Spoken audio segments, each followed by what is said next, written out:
মনুষ্য বন্ধুসকলে ব্যাঘ্য প্ৰকল্প নামৰ আঁচনি প্ৰস্তুত কৰি ৩৭খন সাম্ৰাজ্য বুজিছ ৩৭খন সাম্ৰাজ্য সুৰক্ষিত কৰি ৰাখিছে। আপোনাৰ ভাষণ ১৯৩৭ চনত আপোনাৰ নামত কৰা প্ৰকল্পই কিডাল কৰিলে ঘূৰে ঘূৰে আপোনাৰ জাতি ভাইসকলক মাৰিলে আপোনাৰ জাতি ভাই ঠেকেচি মাৰিলে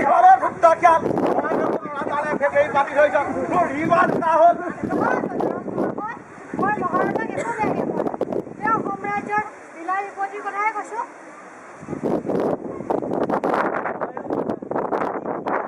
শুনিবলৈ তিতা যেন লগীয়া কথাবোৰ কৈছে যদি সত্য কথাই কৈছে। তাহানিৰে পৰা মানুহ নামৰ প্ৰাণীটোৱে আমাক কেৱল কষ্টহে দিছে।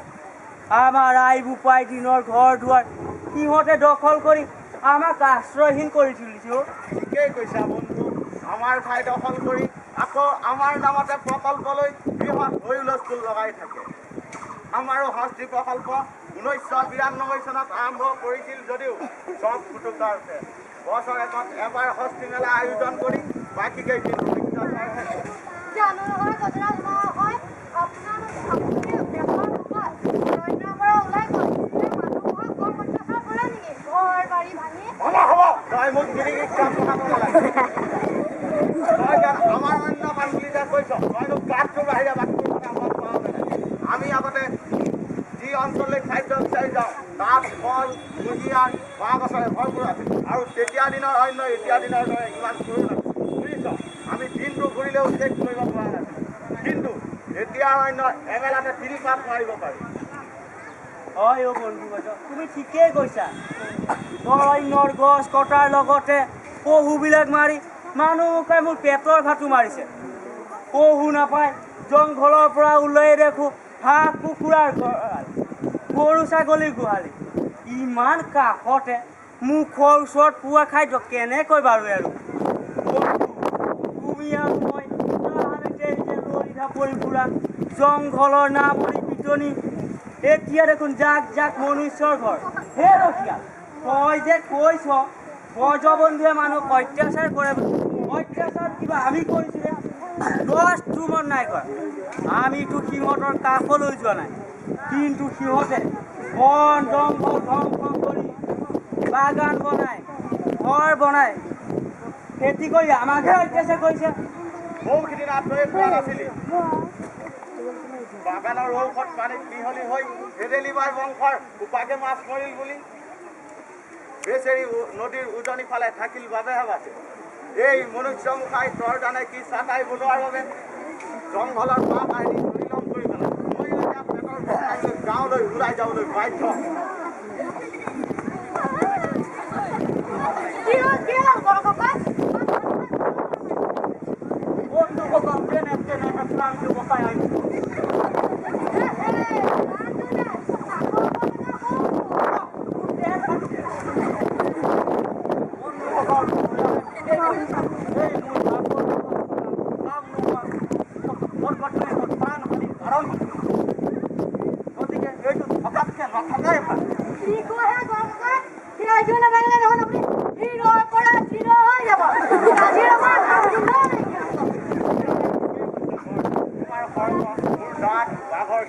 আদিৰ বাবে আমি জগত বিখ্যাত নহ'লেনো জ্ঞান এটা আৰু বাঘটোৰ মাজত কিনো পাৰ্থক্য বিখ্যাত হয়নো কি হ'ব এই বন্ধু এইবোৰৰ কাৰণে হত্যা কৰিয়েই আছে।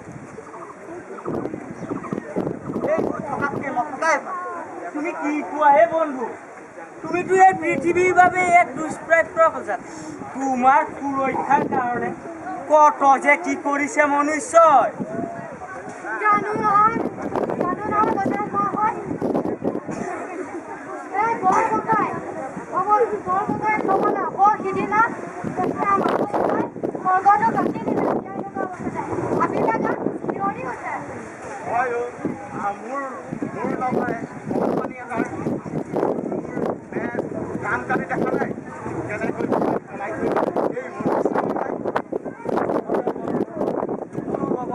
এই প্ৰাপ্তি হৈছে এইকেইদিনত। মোৰো নাম হ'ল কোৱা হয় আজি টিভিৰ ব্ৰেকিং নিউজত যেনে তেনেহে ভগৱানৰ কৃপাত বাচি আছে।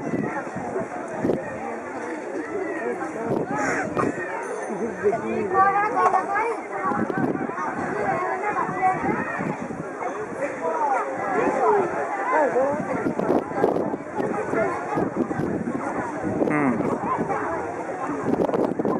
শিহু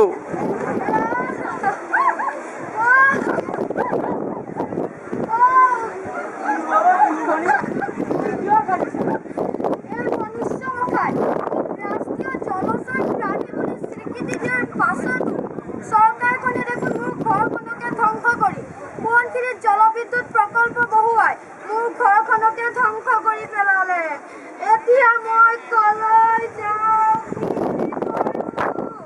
এই অৱস্থা কৰে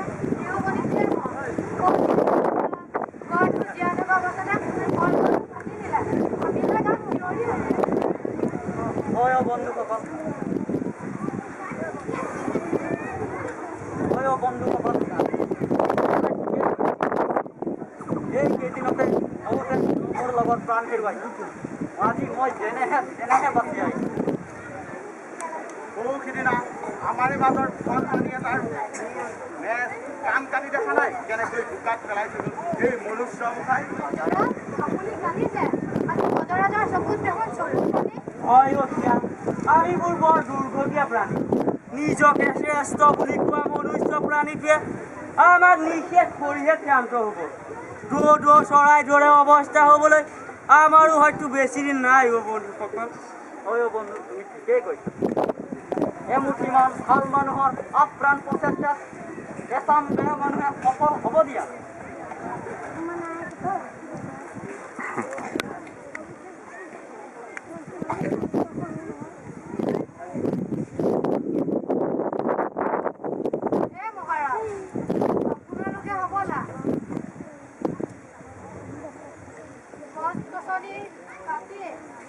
আপোনালোকৰ পৰা গছ-গছনি কাটি অৰণ্যৰ মানুহ হয় আপোনালোকৰ পেটত হ'ব দেখোন পেটৰ ওপৰত অৰণ্যলৈ খেলি মেলি